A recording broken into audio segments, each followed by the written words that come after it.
네, 오늘 러 인사이드는 저희 법률 방송이 단독 취재한 얘기입니다. 대학원생은 기초생활 수급자 대상에서 원천 배제된다고 하는데 헌재가 이 관련 조항에 대해서 오늘 합헌 결정을 내렸다고 합니다. 어떤 내용인지 러 인사이드 이철규 기자 나와 있습니다.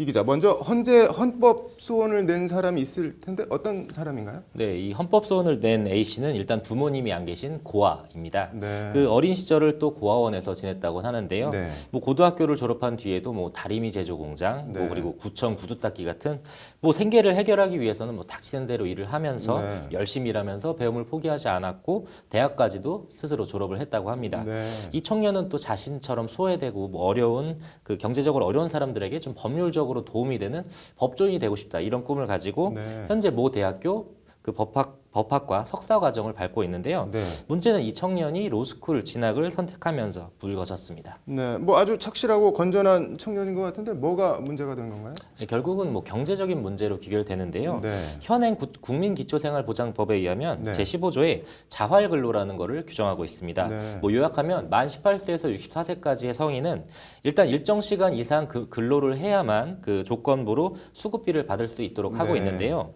예외 조항으로는 국민기초생활보장법 시행령의 8조에 조건부 수급자 중에 대학생은 또 제외를 해주고 있습니다. 네.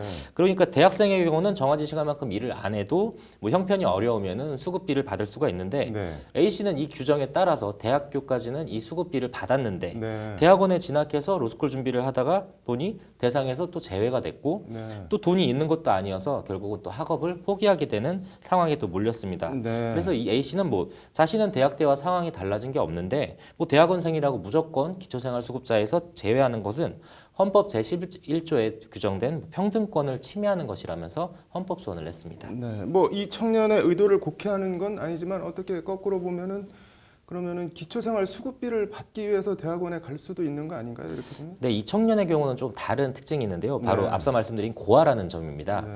이 국민기초생활보장법 시행령 제2조에는 네. 부모가 기초생활수급자인 경우 그 미혼인 만 30세 미만의 그 자녀도 별도의 개별 가구라고 규정을 하면서 네. 기초생활수급자로 인정될 수 있도록 하고 있는데요. 네. 이 청년은 고아이기 때문에 아예 이 시행령 조항에 해당이 안 되고요. 네. 기초생활수급자 선정 대상이 안 된다는 겁니다. 네. 뭐 형편이 어려운 부모가 있으면 기초생활수급자가 되고 네. 자신은 아예 형편을 떠나서 부모가 없다는 이유로 아예 기초수급자에서 배제되는 건 뭐 너무 불합리하고 평등하지 못하다 이런 취지에서 헌법소원을 같이 낸 거죠. 네. 뭐 헌재 판단이 궁금하네요. 네, 뭐 결론부터 말씀드리자면 받아들여지진 않았습니다. 네. 뭐 생계급여 제도의 취지와 한정된 재원의 한계를 고려하면 유예 대상자를 제한할 수밖에 없다. 네. 뭐 대학원 재학생은 이미 고등교육을 마친 사람이니 근로 조건의 유예를 부과할 필요성이 낮고 현재의 법은 합리적 이유가 있다는 것이 바로 헌재의 판단입니다. 네. 뭐 한마디로 사정은 좀 딱하지만 뭐 더 어려운 사람들 많다 이런 개별 사정까지 국가가 다 케어할 수는 없다 이겁니다. 네. 그럼 대학원생은 무조건 기초생활 수급자 대상에서 제외가 되는 건가요? 일단 뭐 헌재의 판단은 그렇습니다. 뭐 네. 관련해서 헌재가요. 네. 뭐 기초생활보장법에 대학원에 재학 중인 사람과 부모에게 버림받아 부모를 알 수 없는 사람을 법에 따로 규정할 필요는 없다 이렇게 밝혔는데요. 네. 그럼 뭐 이 청년은 학업과 생계를 병행할 방법이 전혀 없는 건가요?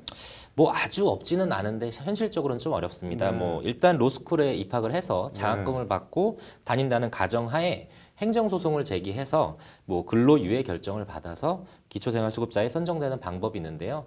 현실적으로는 쉽지 않다는 게 네. 보이네요. 안타깝네요. 어떤 수가 좀 났으면 좋겠네요. 잘 들었습니다.